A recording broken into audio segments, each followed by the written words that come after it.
What's up, guys? Welcome back to the channel. So today I'm actually doing a video on some Maxpeedingrods coilovers for 07, 08 Honda Fit. And these have been here for a little while. I've been waiting on my buddy to come through. He finally come through, and we're gonna get them installed today. So like I said, they've been here for a while, so I appreciate Maxpeedingrods' patience on waiting for the video because I told him I'd make a video. And so anyway, let's get to it. All right, so in the box here, we've got some spanner wrenches for adjustment. We've got the rear perches, the rear springs, front shocks, and then we got the rear shocks over here. So now we're gonna get the fit up on the lift and get to installing these. All right, so we got the car up on the lift now. I went ahead and took off the wheels. This one has aftermarket wheels and lug nuts, but if you need to take off your lug nuts, they're generally a 19 millimeter from the factory. This one already has some coilovers on it, so we're going to remove these and put the Maxpeedingrod ones on it. But so we'll have to take off the lower shock. It's a 14 millimeter, so we'll get both of those shocks removed, and it should let this assembly swing down. So let's get these knocked out real quick, and then we'll be right back. All right, so we got these bolts out here, and then it was allowing this whole swing arm to come down. Like I said, we had some old coilovers in here, so we're getting all these pieces out, and then we'll get ready to put the rear ones in. We have to replace these shocks too. These are the original shocks, and they're super blown. So we're gonna let it down real quick and get these shocks out. All right, so here in the back of the car, we took these little covers off to give us access to the shock bolt. That's a 14 millimeter. And then I think that center right there is gonna be, I think if you wanted to hold it with an Allen wrench, I think it's gonna be a 5 millimeter. Let me check. Yeah, that's gonna be a 5 millimeter. So if you wanna hold that, and then you can turn that with a wrench. I just got the 5 millimeter on here to hold it steady, and I'm just turning it with the wrench to turn the nut off. All right, and Vila's outside to catch the shock. So if you don't have anybody to catch the shock, it's just gonna fall down.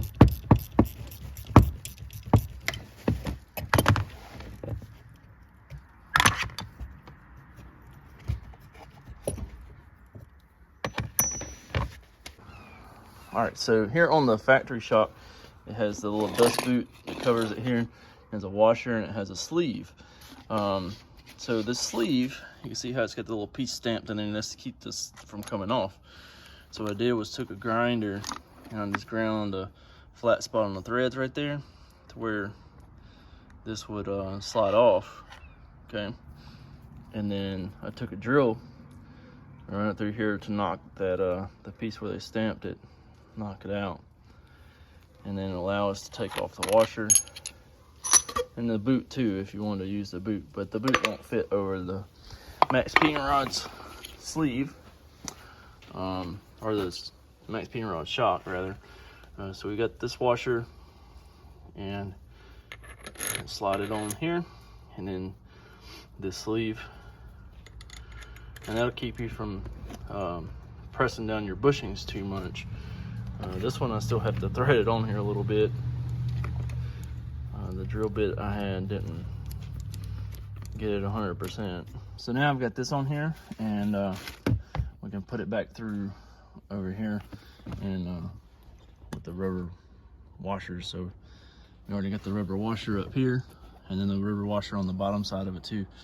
And like I said, this sleeve would keep us from tightening it too far. All right, so we got the new shock pushed up in there.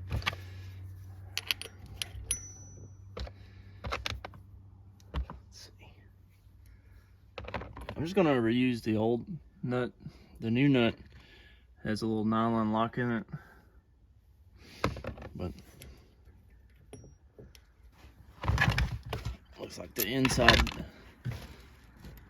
Allen is a 6 millimeter on the Maxpeedingrods.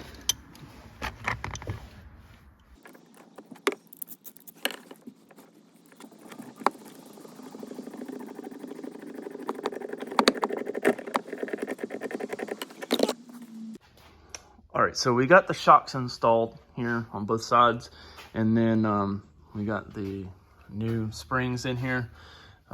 We used the upper rubber piece here. The lower we couldn't use the lower, but I've got the jack under it here with a piece of steel tubing just to lift it up into place.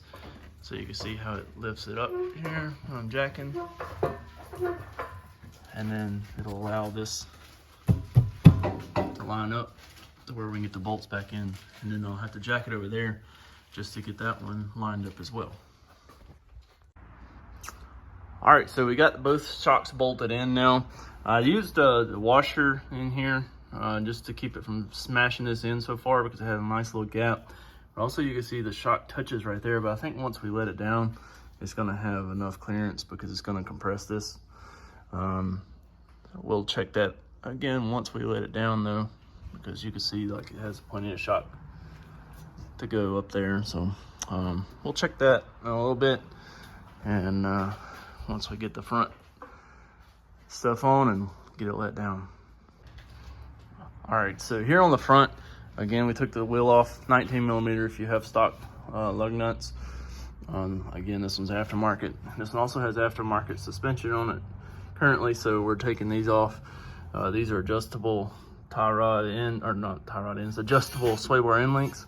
So yours may look a little bit different than this, but we gotta take this one off, and we gotta take off the 2 bolts here that hold it to the spindle, and these are 19mm on both sides, and then a brake line, or the ABS line, and then looks like the brake line and stuff is connected to the spindle, or they're either under this bolt here. Yeah, I think it's under the bolt.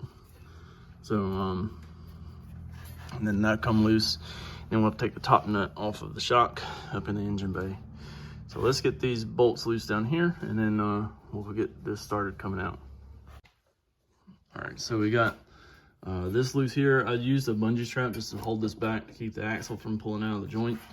And then got this sway bar end link off. And so it's loose down here. And like I said, we just gotta pull the nut off the top. All right, so we got the new one put in here.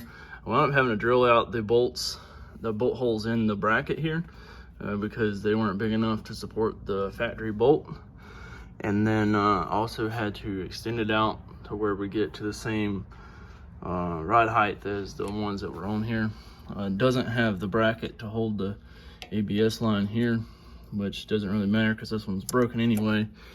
And it didn't have the little hole for that to go in, but once you tighten this down, it kind of holds it in place. So not really the big deal. I mean, I guess I could have drilled a hole to make it work, but yeah.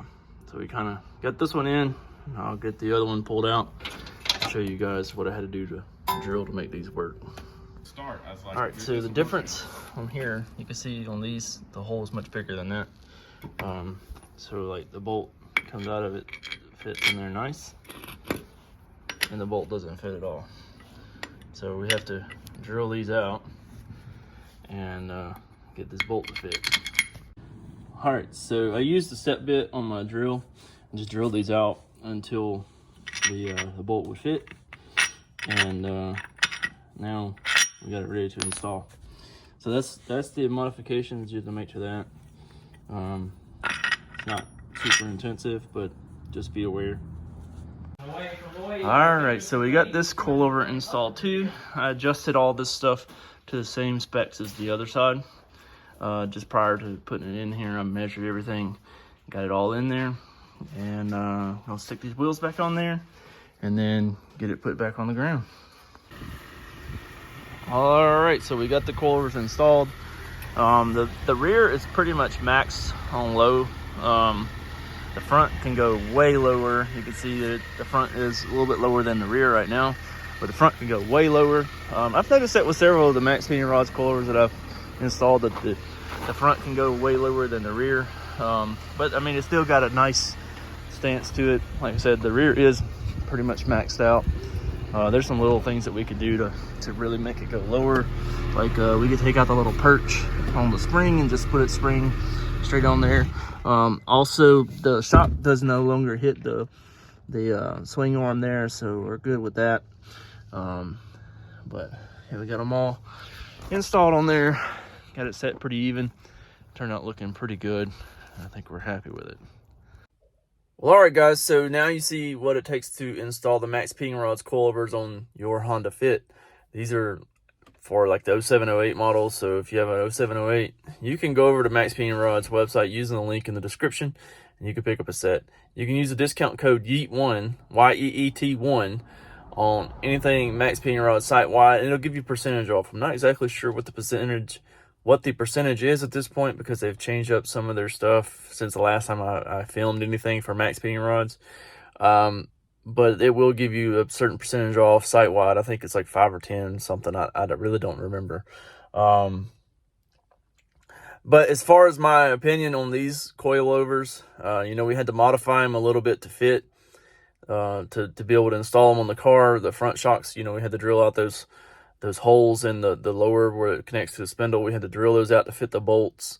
And then once we got them installed on the car, the ride quality wasn't exactly the best. I think the spring rate's just a little bit too much for the Honda Fit. The Honda Fit's a pretty light car, and those springs are pretty stiff, and I think that had a lot to do with the ride quality.